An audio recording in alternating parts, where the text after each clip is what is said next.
Your government doesn't care about you. That's why you need a medical emergency kit. It contains life-saving medications like ivermectin, Z-Pak, and antibiotics. Stock them before they block them.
Mine is the first visit of a Canadian Prime Minister to China in nearly a decade.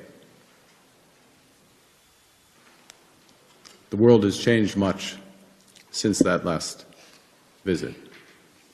And I believe the progress that we have made in the partnership sets us up well for the new world order. Bugün Trump'ın haritaları yeniden çizme arzusuyla tartışılan Grönland aslında 200 yıldır bir halkın kimliğinin silinmeye çalışıldığı bir sosyal laboratuvar. Fail, Danimarka. Manşetler mülkiyeti tartışırken biz çalınan nesillerin hikayesine odaklanıyoruz. 18. yüzyılda Danimarkalı misyoner Hans Egede ve ekibinin Grönland'a ayak basmasıyla yerli Inuit halkı için uzun ve karanlık bir dönem başladı. Danimarka, Grönlandlı çocukları medenileştirme iddiasıyla asimilasyon ve müdahale politikaları yürüttü. Bu politikaların en çarpıcı örneklerinden biri 1951 yılında hayata geçirilen Küçük Danimarkalılar deneyi oldu. Bu deney kapsamında 22 Inuit çocuğu ailelerinden koparılarak Danimarkalı gibi yetiştirildi. 6'sı Danimarkalı ailelere evlatlık verildi. Diğerleri ise yıllar sonra Grönland'a geri gönderildi. Ancak döndüklerinde artık ne dillerini konuşabiliyorlardı ne de ailelerine ve kültürlerine ait hissediyorlar. Deney bununla sınırlı kalmadı. 1950'lerden 1970'lere kadar yüzlerce Inuit çocuğu benzer gerekçelerle Danimarka'ya götürüldü. Tepkiler artınca bu kez Danimarka, Grönlandlı aileleri ebeveynlik yetkinliği testlerine tabi tuttu. Yeterli bulunmayan ailelerin çocukları yine ellerinden alındı. Ocak 2025'te Danimarka hükümeti bu testlerin Inuit aileler için artık uygulanmayacağını açıkladı. Ancak bugüne kadar yüzlerce çocuk yalnızca yerli oldukları için Danimarka'daki yetimhanelere yerleştirildi. Aynı yıllarda bir başka karanlık uygulama daha devreye sokuldu. 1960'lardan 1990'ların başına kadar Danimarka, Grönland'daki nüfus artışını kontrol etmek amacıyla zorunlu spiral uygulaması yürüttü. Bu uygulama doğum oranlarını düşürdü ancak birçok kadın ağır sağlık sorunları yaşadı. Danimarka uzun yıllar bu uygulamaları kabul etmedi. Ancak hayatta kalan mağdurların mücadelesi ve artan kamuoyu baskısı sonrası tazminat ödemeyi kabul etmek zorunda kaldı.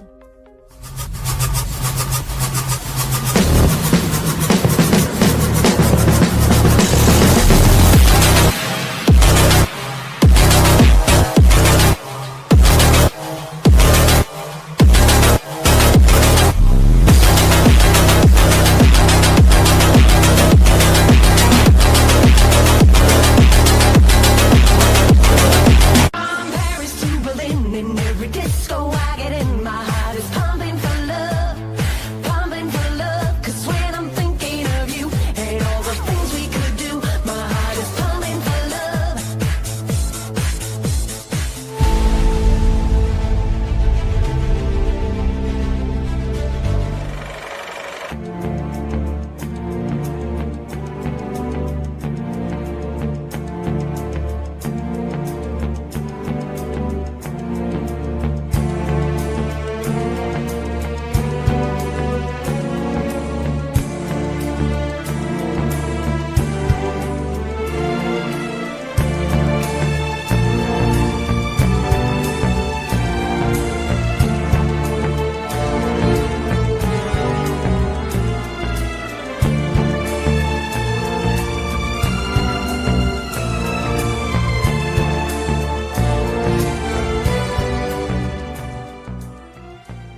Welcome back to the SCIF. We're producing on the fly. So much going on. All I have to say is, oh, Canada. I mean, wow. Did you see Mark Carney in Beijing? It was in the cold open. The new world order, Canada has fallen to China. It was obviously going on for several decades. Justin Trudeau was doing it behind closed doors. But Mark Carney has come out and said it, and he even had the gall, or the stupidity, I should say, to threaten Trump in China, saying that he respects Article 5 for Denmark if anybody attacks Greenland. So we are on. China wants our northern border. Does the whole Greenland thing make sense now? I think it probably does. Carney just made Trump's argument for Greenland, and as a colleague told me early this morning, all of the northern Arctic, to take it from Canada. So it's going to get sporty if Canada starts coming in, with more Chinese infiltration troops on the border. Katie, bar the door, my friends. We will see. I want to say hello to the crew in the chat. Thanks for getting going already this morning. Check out whatfinger.com. Great aggregator site. They post our content, so we in turn tell people to go to their site. Got a huge show for you today. Ashe Epp, our Colorado Free Press editor, is going to be here to discuss everything Tina Peters. So that's going to be really interesting. Second hour, I've got Linda Scynkowicz from Fight Voter Fraud. She is extremely connected. I'll say that not tongue-in-cheek, but that's an understatement. So Linda will be here to talk about a new initiative from Fight Voter Fraud to try to help the 2026 election. We got a lot to go through, a lot of stories. I'm your host, Todd Wood. Today is January 16th. This is your mission brief. Carney kowtows to Beijing, is giving Canada to China, to the Chinese Communist Party on our northern border. They're also infiltrated in Mexico. This is going to get real sporty, guys, as Fortress America is rebuilt. I think that Trump humiliated China in Venezuela, and so you're going to see more of that as Canada now is out in the open in China's court. Tina Peters' appeal fallout. Ashe Epp is going to go through that for us. Trump's new healthcare plan, fascinating. So much going on. U.S.-Taiwan trade deal, $500 billion, and Iran diplomacy. So we're going to talk about all of it. Stay with us. We're going to take a break. We'll be right back on the SCIF. Be right back.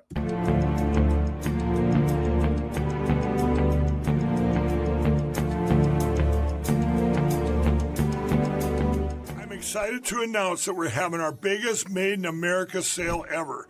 We just put huge discounts on products made right here in the USA. My Pillow bed pillows, body pillows, go anywhere pillows, bolster pillows, all made with my patented adjustable fill. Mattresses, mattress toppers, mattress pads, adjustable bed frames, mattress foundations, and so much more. All made right here in the USA. And now we're expanding our USA products beyond just quality sleep. Like the cross I wear every day, now available in both men's and women's. We even have USA-made socks. And are you tired of being tired? Try our new health beverage, Rev 7. Or how about my coffee, the greatest coffee ever. So go to mypillow.com or call the number on your screen. Use this promo code to get deep discounts on all these products. Plus, for a limited time, your order ships absolutely free. Divorce is tough, but your finances don't have to be. I'm David Cross, and I'm a certified divorce financial analyst practitioner. My job is to help you get a fair financial settlement in your divorce and to guide you to smarter money decisions. Find out how we can help you. U.S. Asset Management. It's your money. A warm welcome here at the National Press Club. Welcome to the journalists, welcome to the Embra team, and welcome to the other guests that we have here. I'm going to announce, and as some of you guessed it right when they came in, the first E2 order by an American operator. And that operator is Avello. We believe this is really a strategic shift to unlock profitability for the customer. I'm very pleased that we have Andrew Levy here as the CEO of Avello, and I'm very pleased to give the stage to share a little bit more about what Avello is going to do with the E2 195. Thank you very much. Couldn't be more excited to be here as part of this historic announcement. We have such a great cultural fit as companies, so we're very, very excited to be Embraer's newest customer. We launched our airline in April of 21, and our target is focusing on small secondary airports of large metro areas. We've carried over 8 million customers since we started on 63,000 flights. And we've done all these things with 1,200 of the greatest crew members I could ever imagine having, and many of them are here with me today. This is the right airplane for us. It's going to open up opportunities for us that no other aircraft can serve. The best thing about the airplane, of course, is you will not find a middle seat on this airplane. It doesn't exist. We won't have any to offer. It's going to be the best cabin in the United States, and we're so excited about that. This is going to elevate our experience to the highest level, and we think our customers are absolutely going to love the airplane.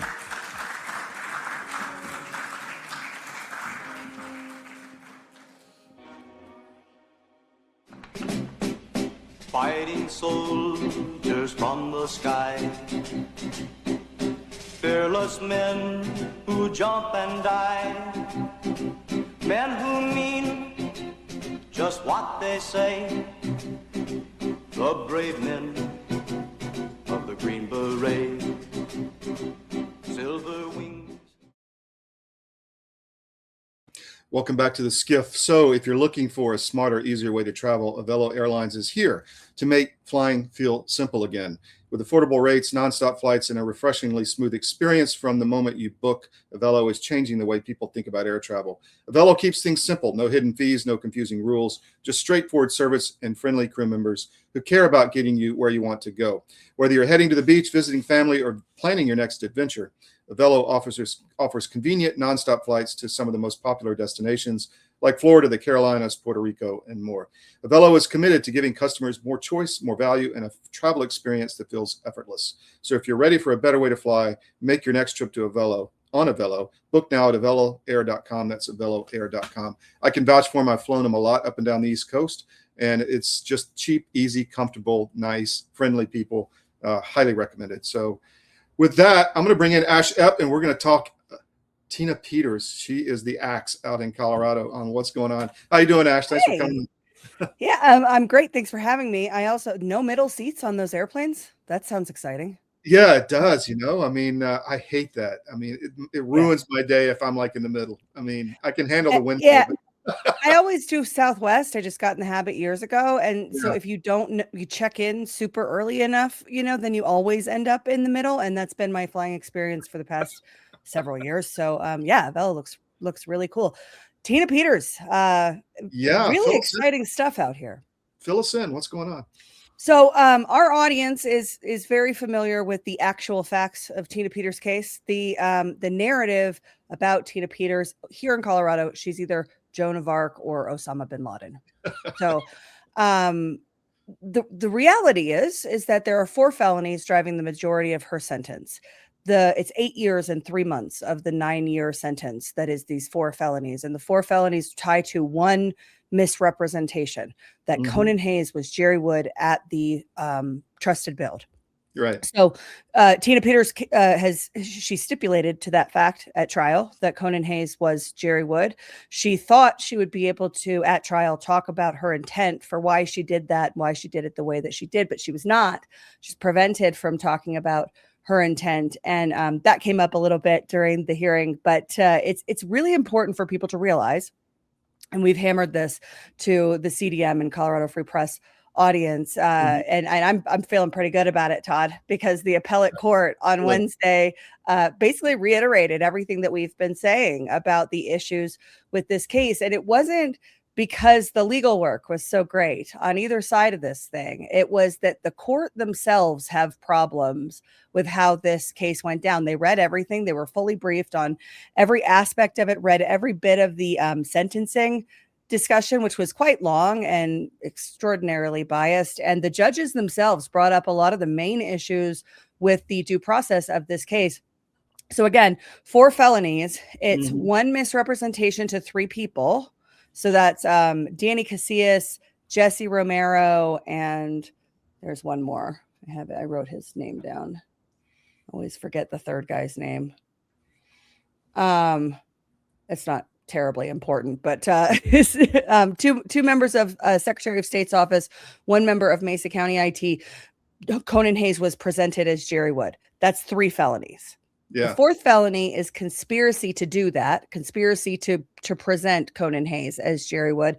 What came up interesting, and this is something we haven't covered. I don't think anybody has covered this. The 4th felony, the conspiracy charge, was actually briefed and cited the language as a misdemeanor.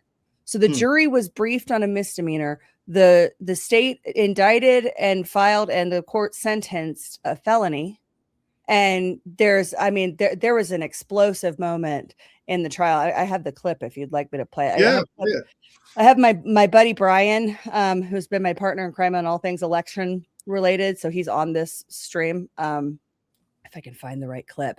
This is absolutely crazy to me that this went down this way. Hold on one second and I'll share. This is the reaction to a question by the judge. Is that it? Or yeah, this is specifically them asking about this felony that was so it's 15 extra months of prison time, right? It is it's her an additional felony on her record, and the state refuses to change it. This is a little it's a little bit of a longer clip. I'll see. I think I can probably turn it up to 1.5 speed. It'll be about like a little under 3 minutes.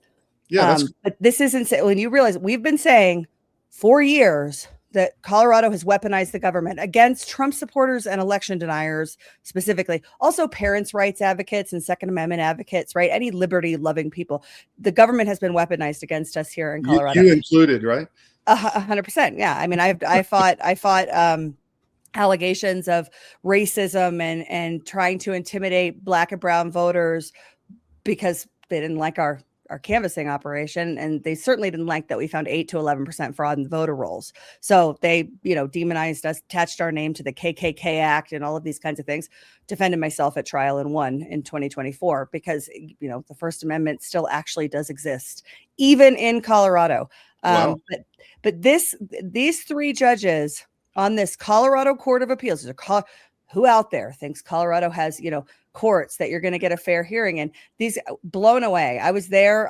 There's parts of this where I was like kind of bouncing up and down. And I'm like, I can't believe that courts are finally saying the things that we've been saying about this. But check this out. If you want to pull that up. Do you think it's because all this pressure is coming on the judges? I think that's part of it. And we can talk about Jared Polis, but I want to play this for you, if you're cool with it. Yeah. That a person can still be convicted of a crime with which they were never charged and with which the jury was never.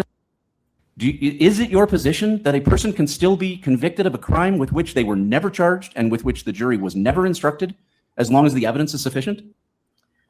Yes, I think that is what the case law indicates, that if it's just in this case, I'll just point out too that, I don't have the language of the statutes that you're citing in your hypothetical, but it was one word, might, and it was already. Yeah, but that one word distinguishes it from a felony to a misdemeanor. And this case made an extra sentence, 15 more months in the Department of Corrections that couldn't have been given had it been a misdemeanor conviction. It clearly affects a substantial right. And I'm confused as to why the people are continuing to maintain that the proper remedy on this isn't to enter the conviction for the misdemeanor, because the indictment used the word might and the jury was instructed on that. So that's what the verdict is.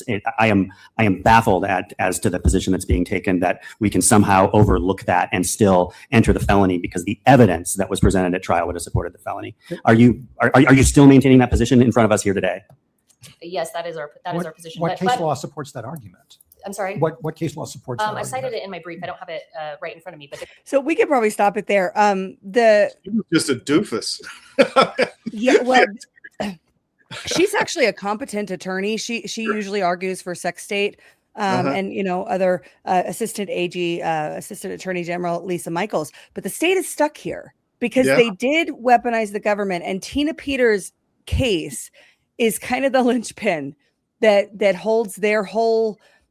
They call election fraud the big lie, But the Yeah. big lie is actually safest and most secure election in history. And we've, all of us on the liberty-minded side, truth side of things have pointed out across Georgia and Pennsylvania, Michigan, here in Colorado, Arizona, Nevada, California, where there have been real issues, and that's safest and most secure thing. Well, that was always narrative. It was always nonsense. And Chris Krebs knew it was nonsense when he said it, because at the time that he said it, they were investigating spear phishing attacks in like 78% of the devices across the nation, according to Yehuda Miller's reporting on FOIAs. So they lied to us. They gaslit us about it. And so here we've had the AG, the Mesa County DA, the Secretary of State, and the Clerks Association, and a bunch of the clerks individually all sign on to letters begging Jared Polis not to commute her sentence. Why? Well, because if Tina Peters gets out, is allowed to talk, and the courts aren't going to stop her from saying the scary election things that she's going to say, people might start to listen. And as long as she's locked up, all of those letters, Todd, have said Tina Peters is the only person who's in trouble, who's been, who's seen accountability for the election denialism in 2020. That's their argument. That's why she has to be locked up, because she's their trophy. And that's been my position all along, is that Tina Peters is the most valuable political scalp in this state. She is, and that's for both sides, because I think that both sides are using her story detached from the facts to drive political narratives. Tina Peters is sitting in prison in Pueblo while everybody's trafficking in her name. I totally see that. So I have two questions for you. One, did the pardon come up? And two, is it better for this just to proceed and not even worry about the pardon? So the pardon did come up. Yeah. They were supposed to have oral arguments on both of these matters. So on Christmas Eve, they filed a motion to vacate jurisdiction based on the pardon. And we saw John Case and Peter Tickton do media rounds, right? They're on Bannon and other shows talking about the pardon. I think Peter Tickton's position has always been to get this case to the Supreme Court as quickly as possible. And he sees that as the vehicle to do it. What we saw in the hearing on Wednesday, at the very beginning, the court said, we know there's two issues to brief here, to have oral arguments on. There's the pardon, and then there's the jurisdiction question is how they refer to it, but it's the pardon question. And then there's the merits of the appeal. And Peter Tickton stood up and said, we do not want to spend our time talking about the pardon. We would like to spend, because they only had 30 minutes per side. And so they wanted to spend that time talking about the errors of the court at trial, sentencing, and the merits of the appeal. I think that was a smart choice. They believe that their jurisdiction question, the pardon question, is fully briefed. I also think that Peter Tickton doesn't really care to argue before the Colorado Court of Appeals on this issue. He wants the U.S. Supreme Court to make the decision. I think they expect the Colorado Court of Appeals to say no and say that they do have jurisdiction, and then they'll appeal that to the Supreme Court, at least according to the theory that they've talked about. Wow. So what was your second question? Well, that was it. I mean, would it be better just to let the case proceed as it is if the appellate court is on her side, obviously? Yeah, I mean, so I wouldn't say that they're on her side. Again, like I said in the beginning, I don't think that it was the persuasive abilities of either side that got the court to this point. I don't think it was the brief. I've read most of the briefs. I've read all the appellate briefs, but I've read most of the briefing in this case broadly. I don't think it's the strength of the legal work of either the state or Tina Peters' defense. I think the court, and this could be, Todd, the changing tide and the pressure, because almost, I think it was exactly a year ago, give or take a couple of days, because legislative session started Wednesday, and it was first day of legislative session last year that President Trump promised harsh measures if Tina Peters wasn't free. You'll remember that, right? Yeah. And at the time I said, this is fantastic because Colorado is drunk on spending and 40% of our state budget is federal funding. So you are going to be able to inflict some pain on discretionary matters, right? So not not retaliation, but hey, your state isn't aligning with the agendas of the nation right now. We're not going to give you all this discretionary funding. State of Colorado has 50 lawsuits against the administration. They brag about that. They think it's a good thing. A.G. Weiser is running for governor right now and cites all of his lawsuits against the federal government as a campaign accomplishment, which is mind-blowing to me, right? Because we're not supposed to merge those two worlds. So how's that governor's race going? I didn't want to get you off track, but I'm curious. Is he going to be the man or what? I think he'll be the nominee for the Democrats, although they have a competitive primary. Senator Michael Bennett is also running for governor here. And, both of them are toolboxes. So who knows? But, either way, it's not good for us. But Michael Bennett, it'll be fun for us because Michael Bennett is attacking the wiser agenda, the polis agenda, and kind of the situation. He is not an outsider. He's like the most inside swampy character, but he's running for governor as a bit of an outsider because he's outside the current administration. And so that'll be fun, I think, to watch that primary go down and watch them, do some of our work for us. So pointing out the issues. Yeah, no kidding. So do you think this is going to be like, if Tina gets out, like the key that picks the lock to like save Colorado? Or, there'll be a lot of work to do, but do you think that'll crack enough to open things up? Yeah, I personally think I don't think we need more evidence of election fraud. I think we need election fraud to be actioned. We need them to do something about it. We have years. Yeah, the record is thick, and the record is thick across multiple states. And we know that you only need like 5 counties in order to, rig the electoral college and rig the election. And so I think we have all of that information. It is in different forms. It's in official record in a lot of cases. So there is, in Arizona, there was signature verification stuff put on the record. In Georgia, there's been a bunch of machine stuff put on the record. The idea that we have to have some more disclosure before we can have, a reckoning, a come to Jesus moment about our elections, that is more dodge to me. I think that's more of the kicking the can down the road. So I disagree with that, with that premise. I do think that we are going. So I've said all along, Todd, I think that the key to Tina Peters, and this came up when the whole she's a federal whistleblower thing was going around. Remember that? They can just go take her out and declare her a federal whistleblower and that'll be fine. And I always said, no, I don't think you can do that because I don't think that she is a federal whistleblower. I don't think that she has firsthand personal knowledge that would be admitted in court, admissible testimony to election fraud. And we know that because she had to bring in experts, right? She's not an expert. She didn't witness election fraud. She witnessed the trusted build. What Tina Peters is a whistleblower. She's a federal whistleblower on weaponization of government, not on election fraud. And what we're starting to see, and I've been saying this for over a year now, what we're starting to see is that the weaponization of government investigation, and it first came up in Colorado in Tina Peters' case. It was when her motion for bond was filed at the end of 2024, and the position taken was, I'm trying to remember what the position of the court was.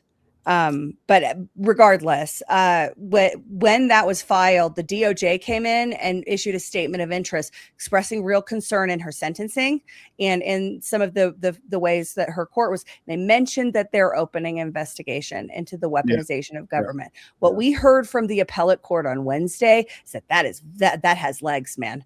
Because you heard Lisa Michaels, well, yeah, this is still our position. Even though we accidentally gave her an extra felony, we want to keep it because we think she's super duper bad. In the United States of America, our criminal justice system prioritizes the rights of the accused to ensure justice.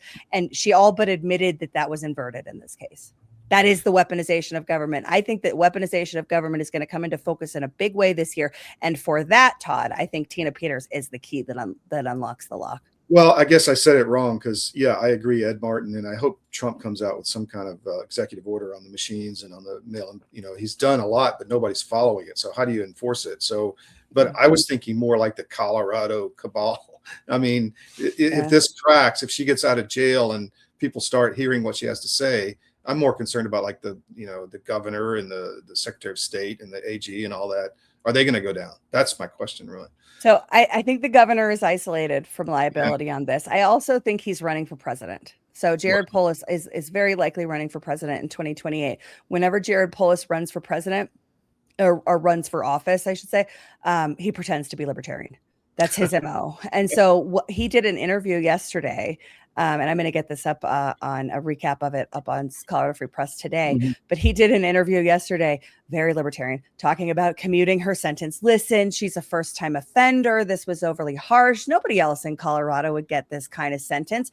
The governor of Colorado. He also, in that same interview, talked about could have pardoned her easily. Yeah, but he also, this is how you know, after I read the interview transcript, I posted, he's definitely running because he's talking about vaccine mandates as my body, my choice. Oh no. So, yeah, he's fake libertarian Jared Polis is back. He's running for president. So I could see him trying to commute her sentence, before this. I think it's a tough spot for him because it looks like he's trying to interfere with what the court's going to do if he does it. But also if the court gives Tina Peters relief, the political value of Tina Peters evaporates pretty quickly. And so, Jared Polis has some calculus to consider. He's getting in front of that, that's what you're saying. I think so, yeah. Wow. Well, so I agree with you. Before the show today, you said we need to flex on Colorado because your reporting is so freaking awesome on all of this. So we've been right. Told you so, everyone, because we took a lot of heat for not being on the either Joan of Arc or Osama bin Laden side, but straight reporting this in the future. We covered every second of the trial on Colorado Free Press. We covered every second of the sentencing. The issues that the Colorado Court of Appeals brought up on Wednesday, we have been talking about on Colorado Free Press since the trial, since the sentencing. And I write a column here as well for a local paper, and I have the distinction of getting the most complaints to the editor of anybody that writes for the paper. And the number one thing I get complaints on is me telling the truth about Tina Peters and saying the things that the Colorado Court of Appeals said on Wednesday. So yeah, we should be flexing because we were right, and we were exclusively right. And people need to know that. So if you're in Colorado or just want to know what's going on, go to coloradofreepress.com. So don't you hate it? Now, I ran into this recently. Don't you hate it when other so-called journalists start forcing you to go into a position? You should really do this. You should. I mean, have you kind of felt that pressure on Tina Peters? I get that a lot in this state. I will say I get it from Republicans and right side of the aisle people. How come you aren't? Oh, wait a second. Do you think that this person is wrong? My favorite journalist, influencer person, name your name, right? Are you saying you don't like X person? No, actually, I'm just talking about the facts. Words in my mouth, honey. I'm just talking about the facts of the case, and I'm not ever gonna. That's one thing that I appreciate about you is you've never, ever asked me to take a position on something. You've asked me to cover stuff, but you've never tried to shape how my reporting is. It's not always the case, and I generally don't work with people who do that. Once I learn that that's a thing and you're trying to get me to be a propagandist instead of a journalist, that's usually where it ends. I ran into this. I was on a trip with Hegseth, and one of the other journalists was like, why aren't you saying this? Why aren't you saying that? I'm like, I am not getting in the middle of that spaghetti fight. That's not what we're about. We're about just journalism and bringing facts to the people. We'll give them both sides and let them decide, which is how it should be. Yeah, we're not. Exactly. Yeah, I don't want anybody to trust me, right? On let's just trust Ashe's opinion. No, I'm not. In a lot of this, I'm not giving you my opinion.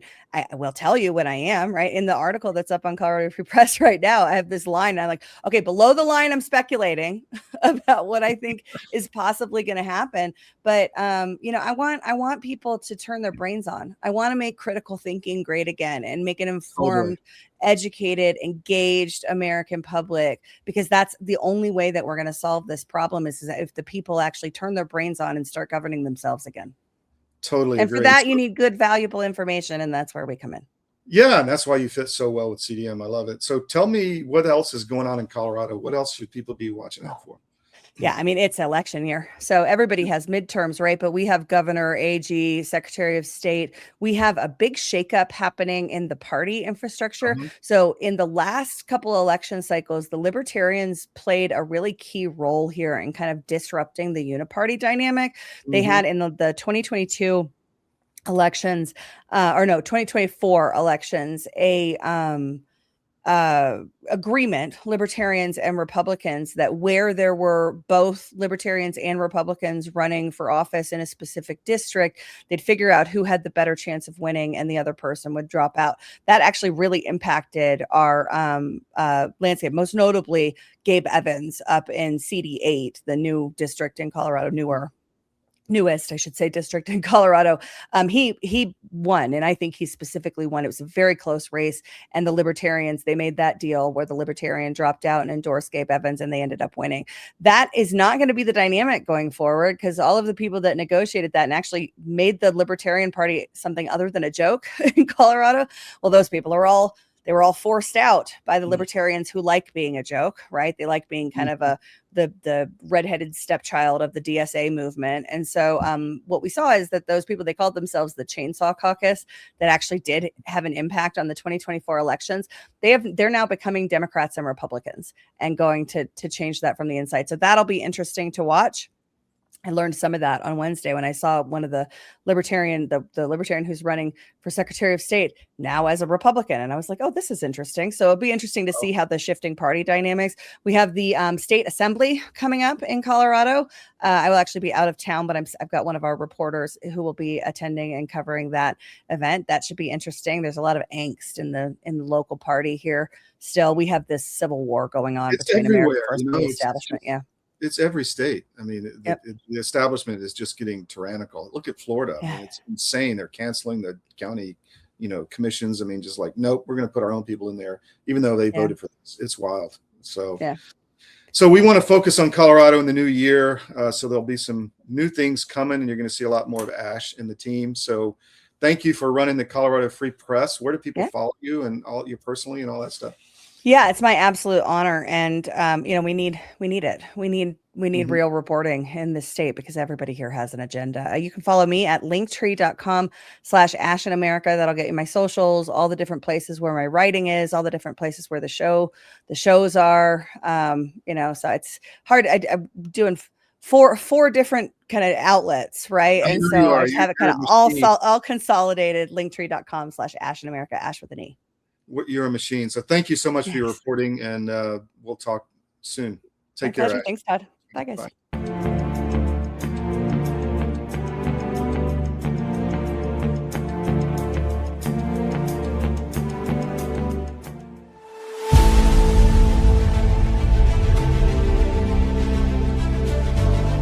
I'm a naturopathic doctor. We are in the world of medicine, very acquainted with many modalities, but probably the one most familiar with everybody would be two things: homeopathy and herbs, maybe some nutrients too, vitamins, minerals, that kind of thing. Now, we do know a lot about the drugs because we have to find out what drug you're taking affects you and what nutrient it depletes you of, because most every drug pharmacy product will deplete something. So we have been trained, and we have a database that we can check into that says this is going to take your B12 away. The pharmaceutical company cannot patent organic substances made by the body. You're not born short of Advil. You're not born short of Ritalin. Yeah. You can be born short of insulin, right? Mm-hmm. The answers to staying healthy and keeping away from even SARS or any of those things getting into you is staying healthy. Mm-hmm. You and I get sick because our terrain gets out of balance. Well, that's the same thing in the soil. You and I are made from this thing called dirt. And when we get out of balance, we have the same thing happen. Weeds start to grow in our body. And that's what we want in our body. We want nutrients that we don't understand how to get well enough yet because our suppliers are lacking knowledge on nutrient density foods. So this is what drove you to develop this, was your knowledge of this, right? Right. Mm-hmm. You know that. I'm excited to announce that we're having a huge sale on overstock and brand new products. For example, My Pillow Percale bed sheets every color, every style, every size, only $29.88. Our Perkel bed sheets are breathable, cool and crisp, and they're perfect for spring and summer. And check out Rev 7, the next generation of energy drinks. It tastes great, and it gives you energy all day with no jitters and no crashes.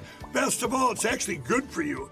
And for a limited time, try our 3-pack absolutely free. So go to mypillow.com or call the number on your screen. Use your promo code to save 20% on our Rev 7 12-packs, or try our introductory 3-pack absolutely free.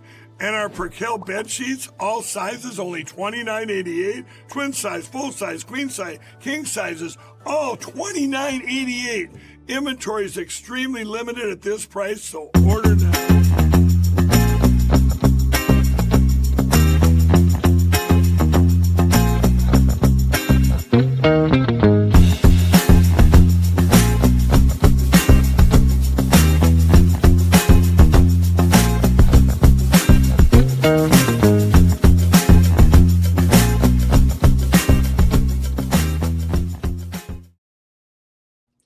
Welcome back to the SCIF Nucleo Boost, baby. Check it out. It's how we keep going here at CDM.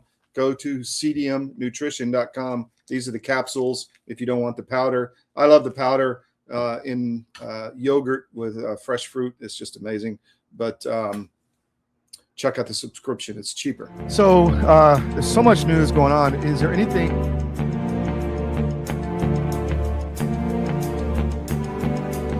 Celebrate our newest launch, Rev 7. I'm bringing you an amazing introductory offer, plus an exclusive overstock sale that you're not going to want to miss. Rev 7 is our premium energy drink that tastes great and gives you energy all day with no jitters and no crashes. That's because there's no sugar and no caffeine. I'm so sure you're going to love Rev 7 that for a limited time you can try our 3-pack absolutely free. Or check out our Perkel bed sheets. I can't believe I'm even going to say this. Every color, every style, every size, only $29.88. So go to mypillow.com or call the number on your screen. Use your promo code to save 20% on our Rev 7 12-packs, or try our introductory 3-pack absolutely free. And our Perkel bed sheets, all sizes, only $29.88, even the queens and kings. Inventory is extremely limited, so order now. Pandemic, we can never be caught unprepared again. And so many Americans, when COVID hit, they had nothing in the house. Stores were shut down, and doctors' offices were shut down. And even if doctors prescribed drugs, hydroxychloroquine, ivermectin, pharmacists wouldn't fill the prescriptions. That was a nightmare. Now the situation is much worse. We have these horrible supply chain problems. In our emergency medical kit at the Wellness Company, we have 8 prescription drugs that are all potentially life-saving. Most people who died with COVID, they died in the hospital because they didn't receive early treatment. Every American family should have one of these.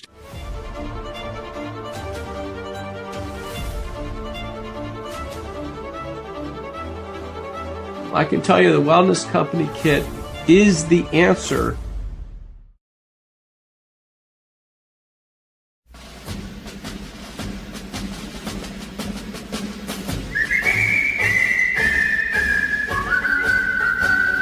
When Johnny comes marching home again, hurrah, hurrah, we'll give him a hearty welcome then, hurrah, hurrah. Oh, the men will cheer, the boys will shout, the ladies, they will all turn out and belong. Welcome back to the SCIF. I've got a treat for you now. Linda Scynkowicz. I've known her for some time and done several events with her, and she is connected, I tell you. So I'm going to bring her in, and we're going to talk fight voter fraud and what she's got going on. Linda, thank you for coming on. Oh, thank you so much for having me on. I really appreciate this. So you have a new initiative, and I want to hear all about it. So why don't you tell us? Okay, we just launched Operation Verify Voters 2026. And what we want to be able to do is train everyone on how they can help clean their local voter rolls. Mm-hmm. So specifically, people know who moved on their street, people who have passed away. You need to even check yourself to make sure that you're registered properly, or when you move to make sure you've been removed. So what we're offering is to train people. It's simple, it's easy. All they need to do is send an email to info@fightvoterfraud.org, or they can go to fightvoterfraud.org and fill out the form. We'll reach out to them. We're connecting with just individuals. We're connecting with groups. Our goal is actually to have all 50 states. We're at 13 so far, so we're very excited about that. Wow. You're everywhere now, right? I mean, Fight Voter Fraud is kind of spread nationally. Am I correct? Yes. Yeah. So our corporate headquarters is actually in Connecticut. But yes, we have branched out. We are working in all 50 states in one form or another. And this was just another part of really wanting to get people involved, because when you get individuals who don't want to join groups but would like to do something, they're not really sure where to go. Sure. We'll make it simple. We'll make it easy. We are there to hold your hand.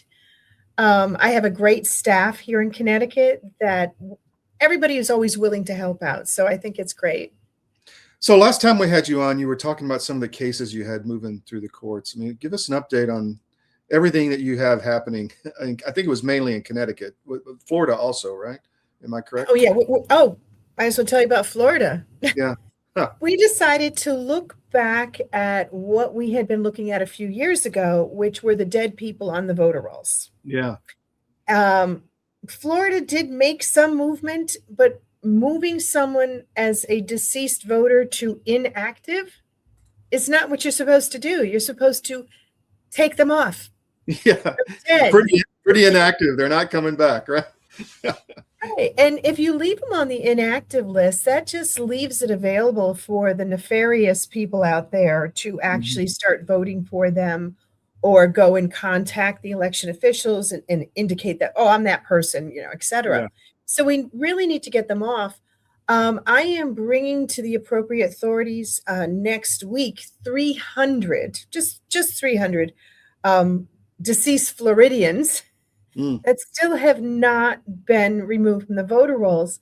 And the amount of time that they have been deceased is anywhere from 3 years to 34 years. No, geez. It's insane. They're not following the law. If you're not voting in 2 consecutive federal elections, you're supposed to be canvassed. Somebody's supposed to be looking at this. And we've got a lot more. But, for Florida updates, we resurrected what we had been working on a few years ago. And we decided to start pushing those forward as well. With Connecticut, actually, we are so excited that the Department of Justice finally sued the state of Connecticut, or the Secretary of State's office, for not turning over the voter rolls. The craziest thing about that is she's actually saying it's for privacy issues. Huh. Well, she already gives this to a third party, the ERIC system. Right. You can buy the Connecticut voter rolls, which we do like every 4 to 6 months, for $300. The only thing we're missing is the exact date of birth, because they decided to remove that from the public view, or the Social Security, the last 4 digits, or driver's license numbers. Those are the only things we don't get. And she said back in August, on August 20th, to the DOJ, we'll work on getting it together for you. And then they decide not to turn it over. So that was Harmy Dillon that sued them, right? Her Yes. office. Yeah. The civil liberties. They've now sued 23 states for not turning him over. And the funny thing is, the blue states are complaining that, oh, you're going after us, you're targeting us. It's like, no, all 50 states have been asked for it. But the ones with the biggest pushback happen to be the Democratic states. And the question is, are they hiding something? And my answer to that is absolutely. I mean, they're absolutely hiding stuff. Some of the other stuff that we've done, we've been doing analysis on different states. We've actually, I think we're at 13 or 14 states to prove that they are violating HAVA, the Help America Vote Act, and the NVRA, the National Voter Registration Act. It's plain and simple. For anybody from Connecticut that wants our analysis, just again, send us an email. We've been sending it to people to show, here it is. Here's the violations. It's pretty straightforward. So you're the person to ask. So President Trump came out with multiple executive orders on voting issues. And my understanding is they're just not being followed, especially like the mail-in ballot stuff. Do you have insight on that as to what's actually happening? There's a lot of different pushes going on with different executive orders, and a lot of people working on executive orders for President Trump that should be instated. Mm-hmm. The whole thing is this going to need to actually become law? Mm-hmm. And I completely agree with getting rid of the mail-in ballots unless there's extenuating circumstances. Right. I should put that in. That is where the most amount of fraud happens to be, is in these mail-in ballots. It's crazy. And you have, like I said, on the Democratic side, them saying, well, there's no problem with the voter rolls, and why are you pushing to have, get rid of the mail-in ballots? It's because that's where the fraud is so easy, is in those mail-in ballots. So let's talk Connecticut. Is there hope for Connecticut in your view? I mean, what's going to happen? It's the cradle of liberty, New England. There is always hope. And our hope, and thank goodness again for the Department of Justice. Thank you for making that step forward on Connecticut. We just need to have clean voter rolls, and things will change as far as the voting.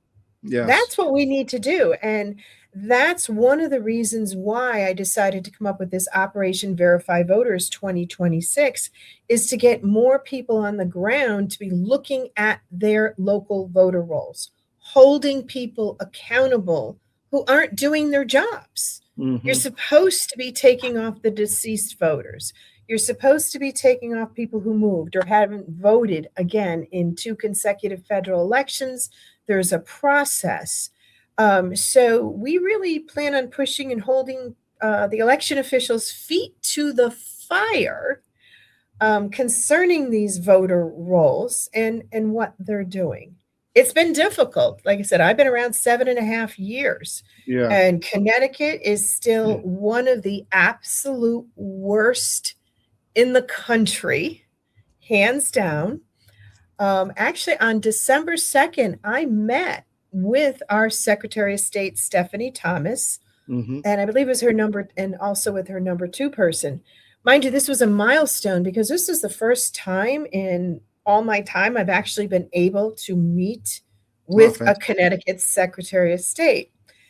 I brought with me 15 points, basically laws that we needed to have changed or instituted, that I needed her support to move these forward.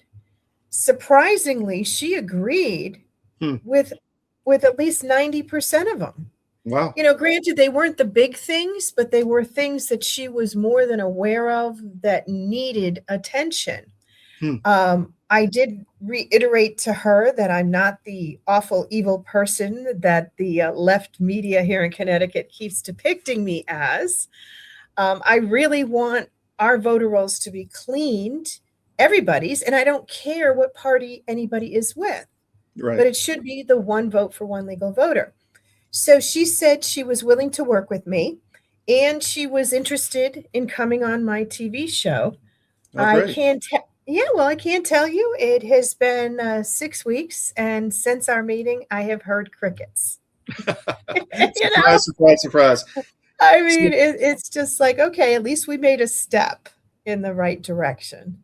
So you mentioned media. The Connecticut Sentinel law paper with Jackie Homan is... Oh, she's fabulous. Fabulous. We are the only real free media in Connecticut. And so that being said, this interview is going to be on the Connecticut Sentinel. So if somebody's watching this interview in Connecticut, Joe Bag of Donuts and some rural town, what can they, why should they get involved when it seems like, nothing happens, and this is the most communist infiltrated state in the union, and why should people get involved? Because everyone can make a difference collectively.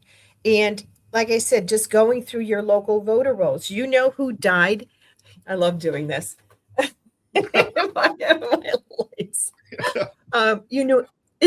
You know who died, who moved, whose families have actually moved to other states, etc. And if we can clean the voter rolls, even in the small rural towns, every vote makes a difference. I mean, we're not paying attention to what's going on, obviously, in Connecticut. But since we're doing national stuff, we really need local people to say, hey, Mary Jane Smith, she died like 6 years ago, and I checked, and she's still active on the voter rolls. Even if they don't want to take care of it, they can reach out to us. But we are going to show them in 15 minutes what every single person can do. And we expect that if we get people who don't normally get involved, that they'll get other friends of theirs involved. People don't have to know it's them. Like I said, we can train anybody, anytime. We're doing it right now through WebEx. We've done some phone training. We've been invited to several states already over the next couple of months to come and train anywhere between 50 and 150 people at the same time.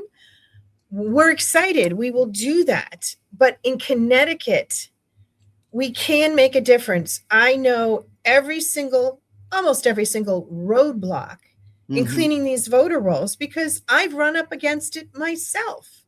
Sure. So I believe that if we can't move forward in a particular direction, we can go around, we can go over, we can go under. I said, I have been working with a number of agencies in DC. I can't specifically say who, but we have been making a difference.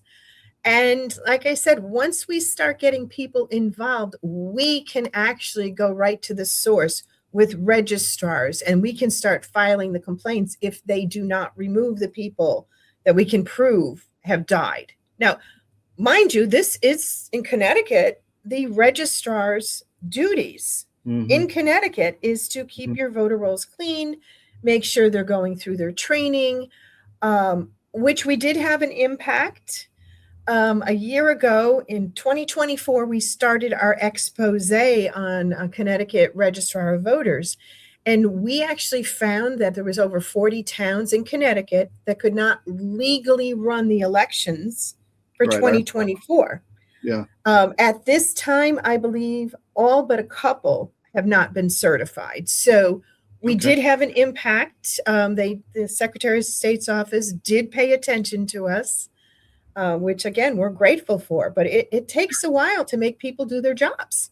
So if somebody files a complaint, Sally died down the street, how do you follow up and make sure the state actually does something, or the local jurisdiction? It'll first go to your local registrar of voters. So that's who you need to file the complaint with or the evidence. So what I've been telling people first, before, quote, the official challenge, contact your registrar of voters office, tell them who the person is, say, listen, they died, and you can see their obituary online, and etc. Then I tell them, wait 30 days.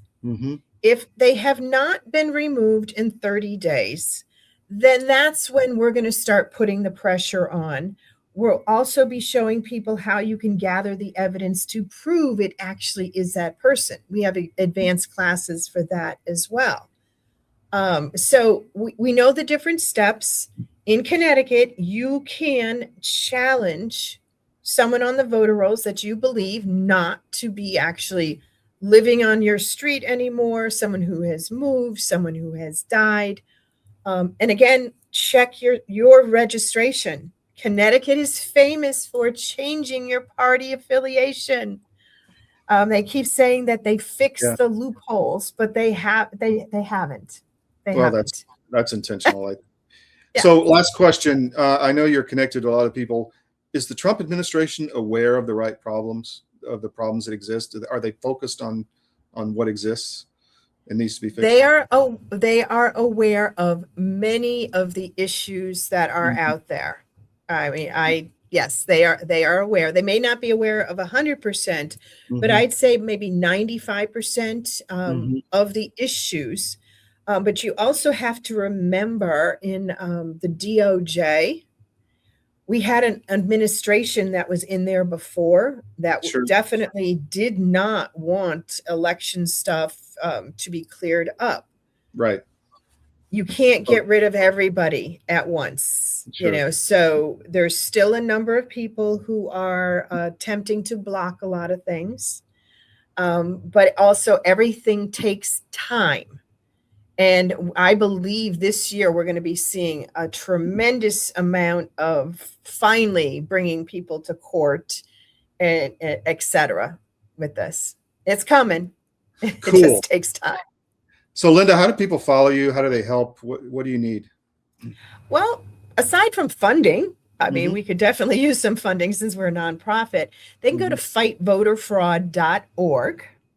You can donate, you can sign up, you can even sponsor people for the training. That's another program we have. If you don't want to go through the training yourself, but want to sponsor people, we basically say it's about $10 to do the training.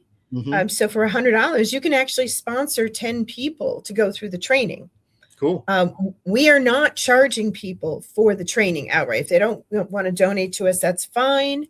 We will still train you. But you can send an email to info@fightvoterfraud.org. And there's 3 of us that monitor it. We respond to every single email. So that's the way that you can help with us. Linda, thank you so much. We'll have you back down the road, I'm sure. Take care. Thank you so much. Bye-bye.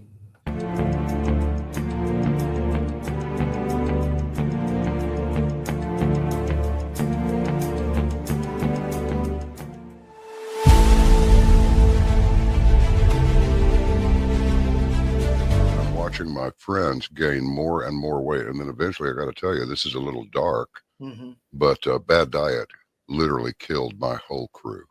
Wow. Diabetes, a stroke. I mean, all kinds of stuff. It's like, you had a stroke? You're not even 50 years old. You guys got to quit eating this stuff. Your body knows what's what.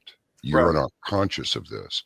But that's why people will go to the refrigerator and they'll grab this and that and the other and put together this outrageously elaborate combination of foods. Your body's trying to reach balance. Unbeknownst to us, our bodies are always trying to reach homeostasis. You can't eat all of this stuff and expect to live a long time. And one thing led to another, and I went, forget this. We're going to make our own product. So we partnered with one of the world's top 3 biochemists where nutrition specific study is concerned. I said, all I want is the best nutritional and immune support product in the world. So we mix it in yogurt. It's a powder. I got a bag of it here. I keep one on the console all the time, just so I can show people. Yeah. And it's a powder. Now, this is not candy. This is hardcore nutrition. And sugar is an enemy. And most people do not know that the reason these bellies are showing up on people all over the place, your body makes fat to store the toxins it can't get rid of. So it just puts them over here. But I can tell you this, you take this for 30 days and then lay off of it for 2 or 3 days, and you'll go, good grief, give me some more. Skin, nails, hair growing back. Cut yourself and it heals in half the time.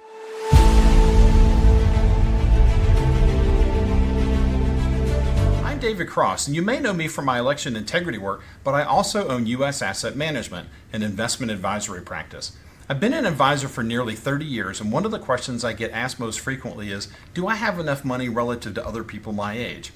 And while that's an interesting question, it's also the wrong question. The right question is do you have enough money to sustain your lifestyle for the rest of your life? This is a question you should know the answer to. This is what we do.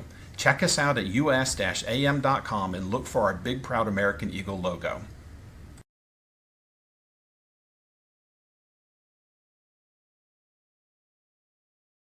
We have put slogging over Africa. Foot, slogging over Africa. Boot, boot, boot, boot, moving up and down again. There's no discharge in the war. 7, 6, 11. Welcome back to the SCIF. We've got a big week next week, but before we go, this is a silver round. And several months back, we were talking about this and saying it's enough to wash your car. If you want to barter and the grid goes down, you don't have any cash, can't get access, give this to somebody, they can wash your car. It was worth about $23 at the time.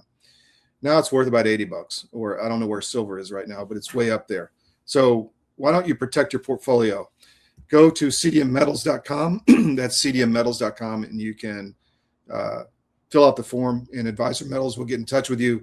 Ira Bershatsky is fantastic, and he's just a great guy to talk to, and just like in your living room on the couch. He's not a salesman. You know, I remember back in the day when I was in flight school, actually, these guys were calling me, hey, you know, who wears the pants in the family? Put $10,000 in silver options. I remember all that. This is not that way. This is about protecting your portfolio. You worked your whole life. You got it in your 401k, moved it to your IRA, a few $100,000 of your life's work. Why not protect it in these volatile, uncertain times? Gold and silver, in my opinion, have a long way to go, but because there's a lot of uncertainty coming, and it could be wars, and this thing's going to spike. So give CDM Metals a call, or cdmmetals.com a look, and fill out the form, and they will contact you. And we've had a lot of good feedback from Ira, and he's regulated. He's the only gold dealer regulated by the Commodities Future Commission and Trading Commission. He's a patriot. We've checked his banking. We've checked his IRA custodian. All of it is fantastic. So check that out. And also, I wanted to mention David Cross, our resident financial advisor, usassetmanagement.com. That is, let me bring that URL up. If you've got a situation where you have a death in the family, you are getting divorced, sale of a business, retirement issues, planning your retirement, make sure you have enough money to live in retirement, he's the guy to call. us-am.com, usassetmanagement.com. We have a big week next week. I'm not going to tell you what's going on, but there'll be some interesting stuff and really powerful guests as usual. We pride ourselves on our guests and our contacts and our relationships. And with that, we're on CDM1 on Rumble. Please follow, subscribe there. Please subscribe to our YouTube. If you haven't done it, even if you don't watch us there, go over and subscribe to CDM1. We got to build those numbers after being deplatformed. CDM_press on X. Please follow us there. And I'm at Real L. Todd Wood on X. We're on Truth. We're on Gab. We're on Gettr. We're on Telegram. Find us where you want to watch us. And please put us in your daily scan, cdm.press, 3 times a day, just like the doctor ordered. And you will be the smartest person in the room. We have a lot of shows on our CDTV link. So all of it is on cdm.press at the top. And our retail links also to help us with purchases you may be making. Why not buy from us and check out what we have to offer? Anyway, we'll be back Monday. We have the Georgia show Sunday. I think I'm going to be on Bannon. Actually, not this Saturday, the next Saturday. We'll keep you in the loop. Anyway, thank you for joining us. We'll see you Monday morning on the SCIF, but check us at 2 p.m. on Sunday for the Georgia show with Bill Quinn. Take care.